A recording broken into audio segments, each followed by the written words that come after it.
Hello and welcome to the latest episode of Harmonious World. My name is Hilary Seabrook.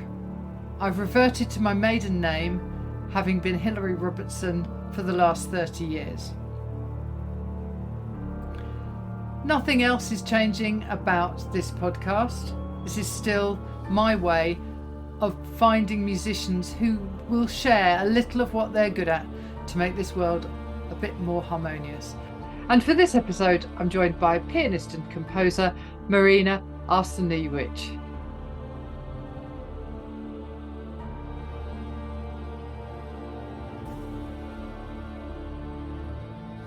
Marina's composition for solo piano and symphony orchestra is Tesla Rhapsody. And this is the first major composition honouring the life of famed scientist and innovator Nikola Tesla. Like Tesla, Marina is a Serbian American, and this piece is written somewhat along the lines of Rhapsody in Blue, including classical music, folklore, jazz, blues.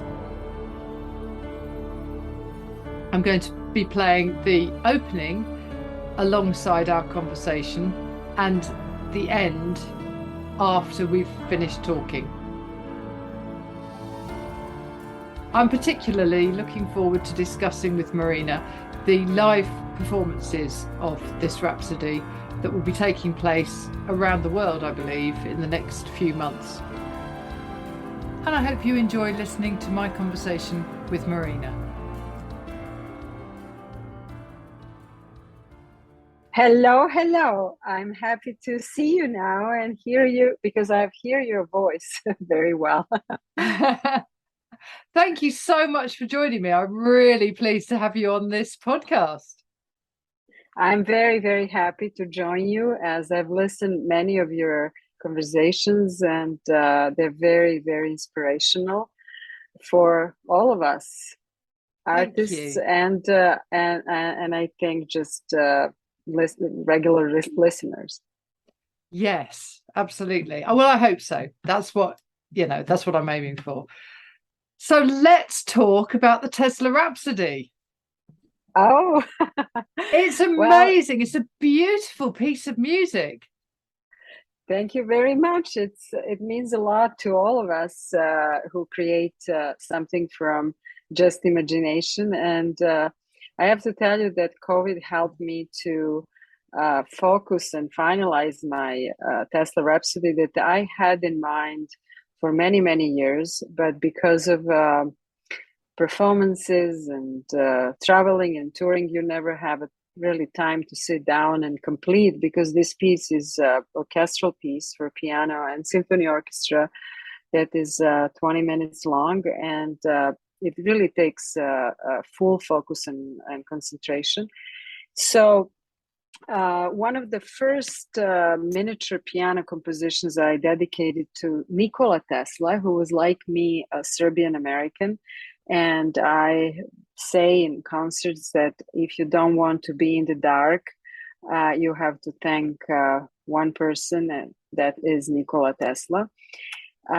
Thanks to Elon Musk and Tesla Car Company, now we are thinking and talking more about the actual inventor behind the name, who gave us everything we have today in remote controls and alternating current, everything. So, and even radio, even though it wasn't granted while he was alive. So I always wanted to pay a homage to him who gave us so much, and I don't think that he succeeded to see everything that has come out of his inventions. So the piece I started with deep Byzantine times where Serbs come from, starting with a very with a male choir chorus accompanied by the symphony orchestra, and composition, I could say it's a combination of obviously classical musical treatment, but you hear folklore, you hear jazz, and you hear blues. And it's I could say multi-layered rhapsodic form that I have had inspiration to create such form based on Gershwin's Rhapsody in Blue. And the melodies, those melodies that are folklore, are interwoven from that Tesla's heritage. Well, it's the complex structure is distinguished with those hidden melodies that in the middle of the composition I have a cadenza that is very inspired by Byzantine times, but I have created almost 6 different melodies that could be its own compositions. It's like you can almost play a portions of Gershwin's Rhapsody in Blue by itself, and you have that melodic line. That's what I wanted to accomplish with this Tesla Rhapsody, that when you hear the first, after the deep times where he came from, when then he crossed over the Atlantic, when he came to New York, and you hear that jazzy sounds of today, it's almost easy jazz listening, and then goes into all the folkloric melodies that has a classical treatment.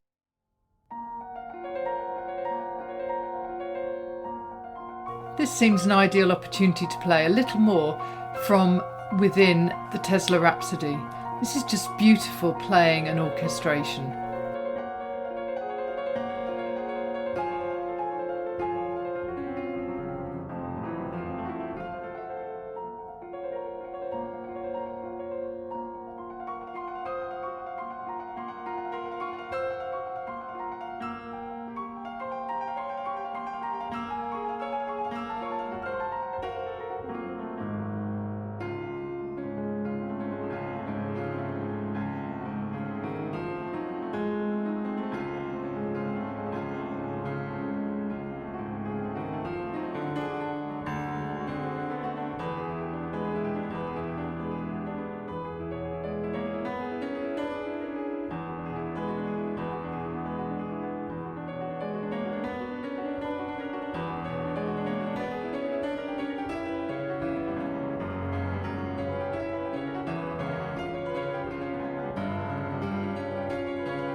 So it's finally, I was able to finalize the whole the music sheets with the orchestra, and obviously I had collaborators to finalize orchestration and arrangements and everything else. But I was happy to record that, and it came out April 15th this year as just downloads on iTunes and a physical copy. But then streaming came out August 26th. And that same day, I released the album too, which has a Tesla Rhapsody as a piece of the album. I call that album Balkan Sounds. Since all of us, especially in the United States, we came from somewhere, and we all have our own melodies and rhythms that we came from, and that's how this country is creating into multi-layered, multi-cultural, also musically, and all these sounds, when it come together, I guess it creates very interesting diversity, and I wanted to celebrate that strength in diversity, which I think it's very important to celebrate. And besides Tesla Rhapsody, that in the meantime reached many, many, many classical radio stations around the world, I have had concerts celebrating Women's Equality Day that I was called to perform a piece of Tesla Rhapsody along with other classical and pop rock compositions. And the part of Balkan Sounds is also three other compositions that I have composed. One is has a very ancient sound called homolje, which is a part of eastern Serbia where you wouldn't believe, but the tale says that has caves, ancient legends, vampires, dragons, fairies, and bats. And that's how that sound. That was my inspiration for that sound. Wow. That's amazing. That's incredible. Where can people hear some of this music, your music performed live? Presumably, is it starting to be performed in the concert repertoire? Yes. It started actually in August.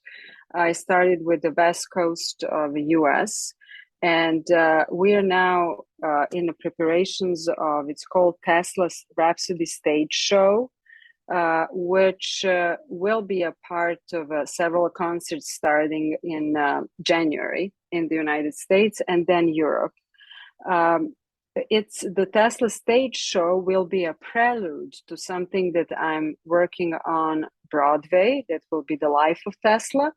So it will have also three arias that one is dedicated to Thomas Edison. The second one is dedicated to a J.P. Morgan, who was also a part of Tesla's life. Not very happy part of Tesla's life, Nikola Tesla's life, and then three women as a soprano, mezzo-soprano, and alto, performing as Sarah Bernhardt, then J.P. Morgan's daughter, and Matilda Dodge. And that first half will finish with actually Gershwin's Rhapsody in Blue. The second half, we have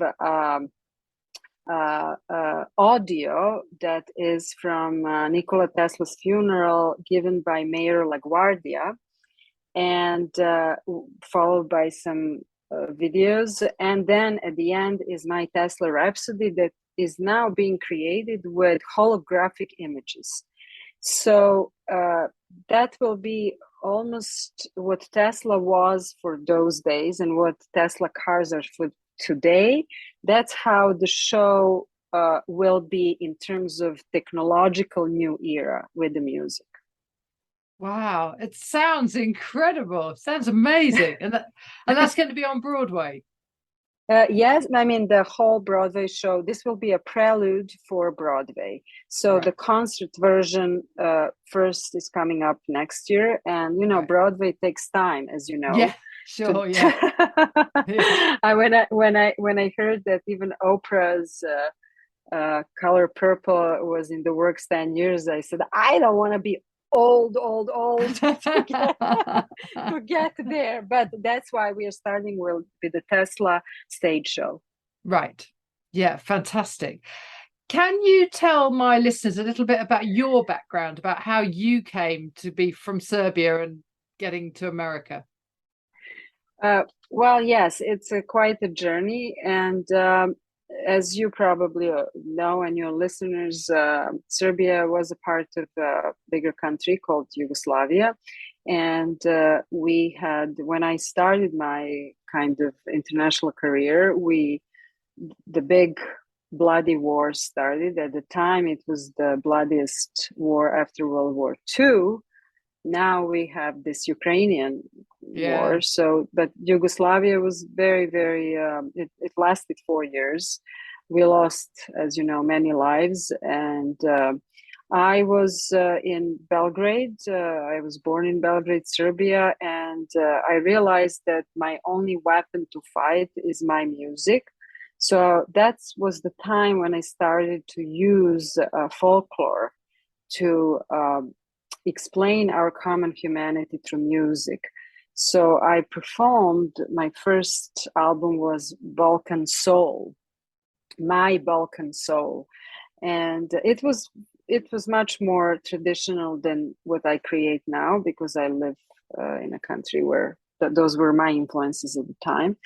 And I try to combine all those different melodies and rhythms to show our common humanity. And I perform in all these different states within Yugoslavia to show how we sing the same music, how we dance on the same music. So for me, classical music, even though I got many awards as a classical pianist, and I was celebrated in Eastern and Central Europe as just a classical pianist, but at the time of war, it wasn't enough for me to just be a classical pianist. Therefore, I brought that folklore to show that we could be one.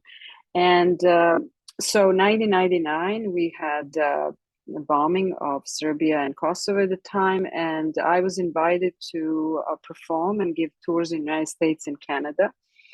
And I just decided, it happened to be the last day of bombing, that I left through Budapest. At the time, we didn't have an embassy in Serbia, at the time Yugoslavia. So I went to Budapest, and I came to the United States. I was not seeking the asylum. I just came as an artist, and therefore I stayed and got all my, how they call them, immigration papers as a special outstanding artist. And now I'm American and Serbian. So the first concerts I had was through Chopin Foundation. I played just Chopin. Then little by little, I started introducing my own music with the classical music. And the first Carnegie Hall concert was 2003. It reached quite a critical acclaim. Then I got the second one, 2004. And then I toured the United States, and I got a call from PBS, is a public broadcasting system in the United States, that they would like to do a special concert with me that would be broadcast throughout the country. And so it took quite a while to get to that point. But then West Point, the U.S. Military Academy, has a, they call it band, U.S. West Point Band, and the Glee Club, along with some musicians from New York Symphony, from Philharmonic. We created a concert program that's called Marina at West Point, Unity Through Diversity.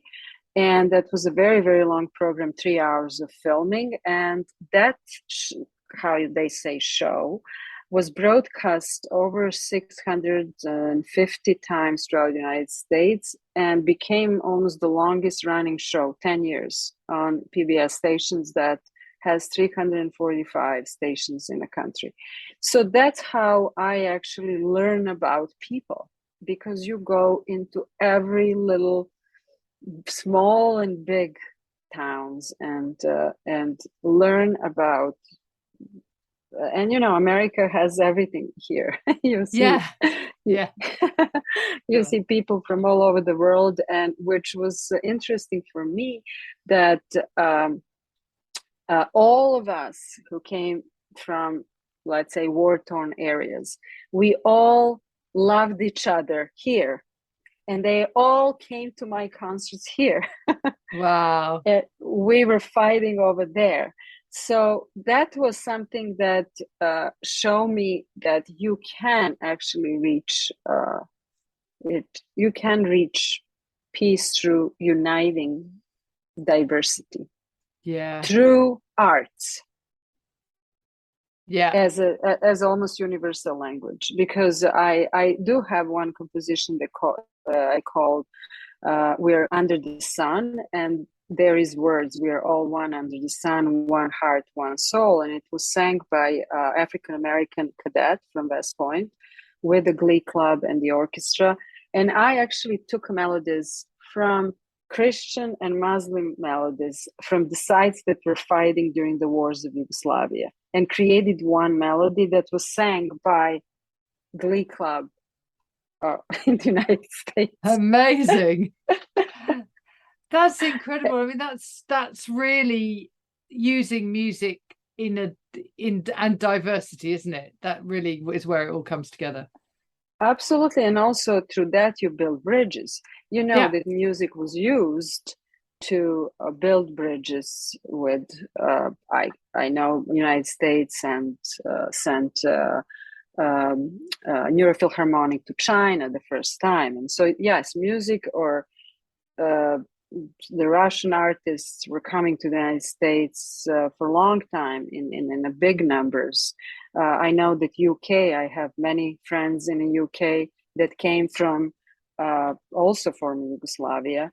So that created great careers in fashion. And one of actually friends who received the same award from Serbian government called Knight. We were knighted in Serbia used to be a kingdom, so they were able to give knights. And 4 years ago, we were called, Roxanda is her name, from London, and she's quite famous as a fashion designer. And I was called from the United States. So there are many, how I can say, artists or athletes that came to UK, Germany, and United States to continue their careers freely. Yeah. Yes. Well, that's fantastic. And I haven't seen the television show, but it does sound like it was a real way of exploring different aspects of culture from so many places around the world, and the way it's all come together. Yes. I wanted to actually start with 3 rhapsodies. Somehow I like this rhapsodic form. So it started with the Gershwin Rhapsody in Blue, then it went to Hungarian Rhapsody by Franz Liszt, and then it went to Bohemian Rhapsody by Freddie Mercury. And then it went through many other my compositions, and West Point had their own, and we ended with the unity message of we're all one. So yes, and it's interesting that at the time there was no concert program, especially where Glee Club and the West Point band with the soloists were showcased together on television. And it was funny because at the time when I discussed with them, I still was not American citizen.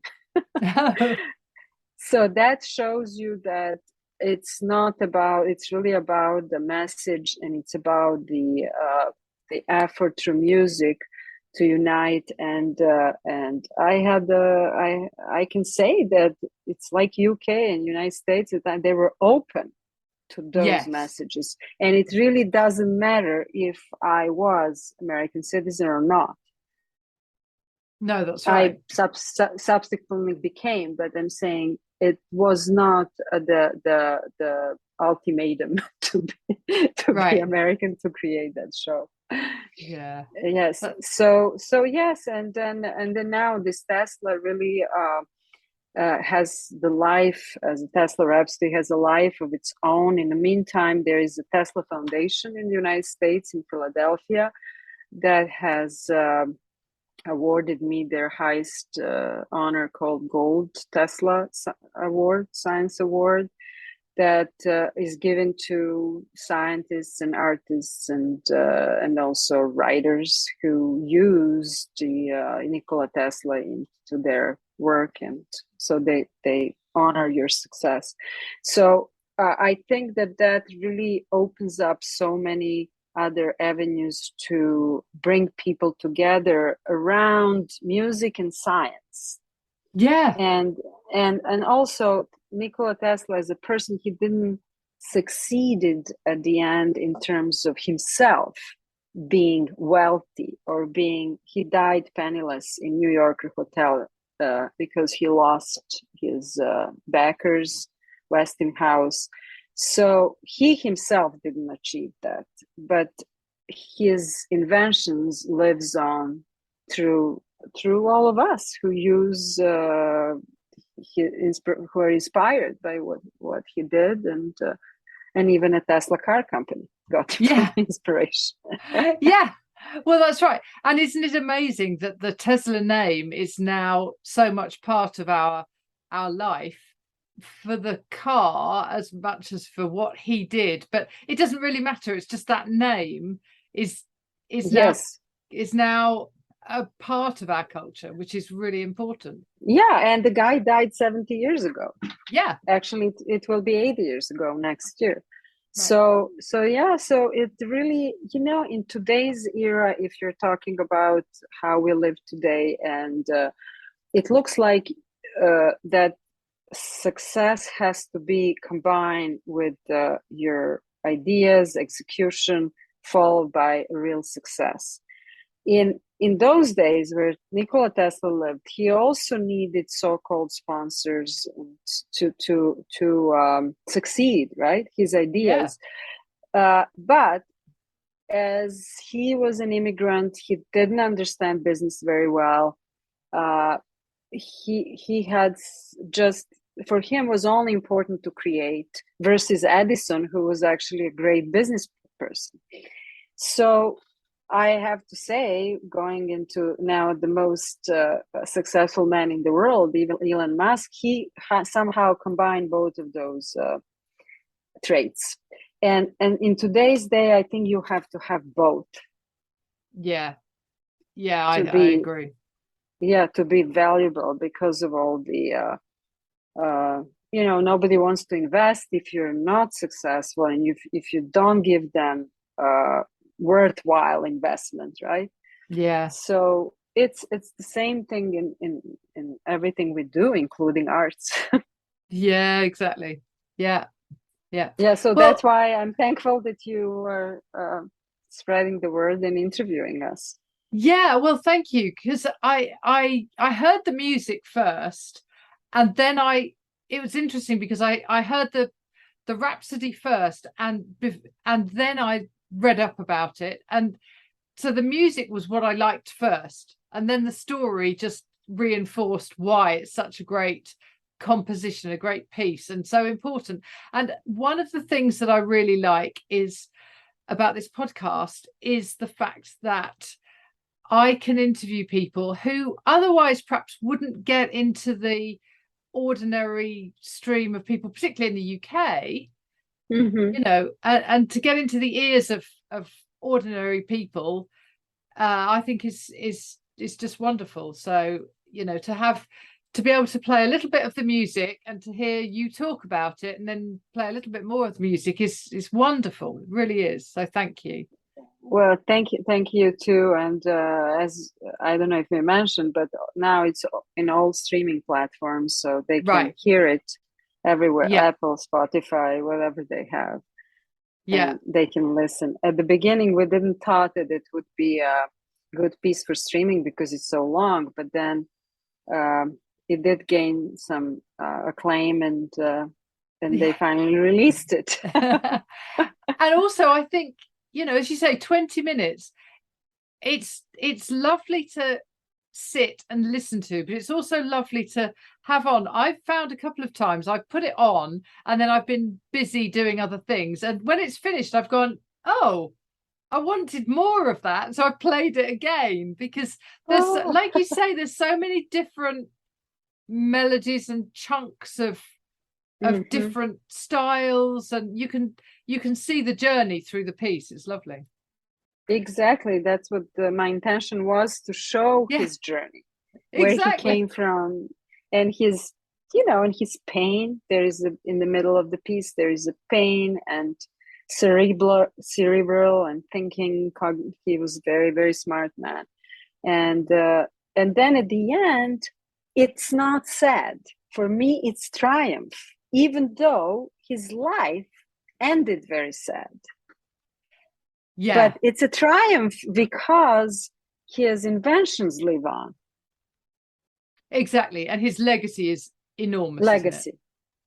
enormous. So that therefore, I many see Tesla as a tragic figure. I did not see that in. I mean, he was, as we all know, immigrant, but he was really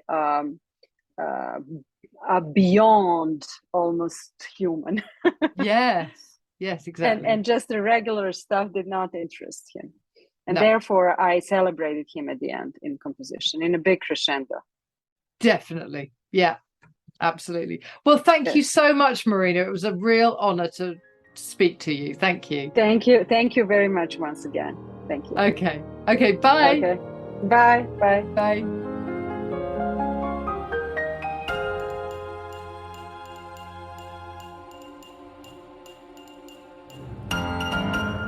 Thank you for listening to this episode of Harmonious World. This is the marvellous end of Tesla Rhapsody by Marina Arsenijevic. It is simply stunning as a piece of music, and please do enjoy listening to it. And if you can listen to the whole thing, you will enjoy it. But thank you for joining me once more on Harmonious World, and please share what you're good at. Make this world a little more harmonious. And to all my American friends, happy Thanksgiving.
Thank you for listening to the latest episode of Harmonious World. My name is Hilary Seabrook, and it's a great delight to bring this series of discussions with musicians and composers and writers and all sorts of people to you.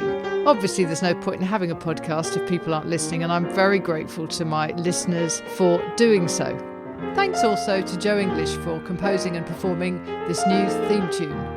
So wherever you get your podcast, you can leave a review. You can share this with your friends and family, either as a link or on social media and that sort of thing. I'd be really grateful for that. Don't forget that you can subscribe now. There's a link wherever you get your podcasts.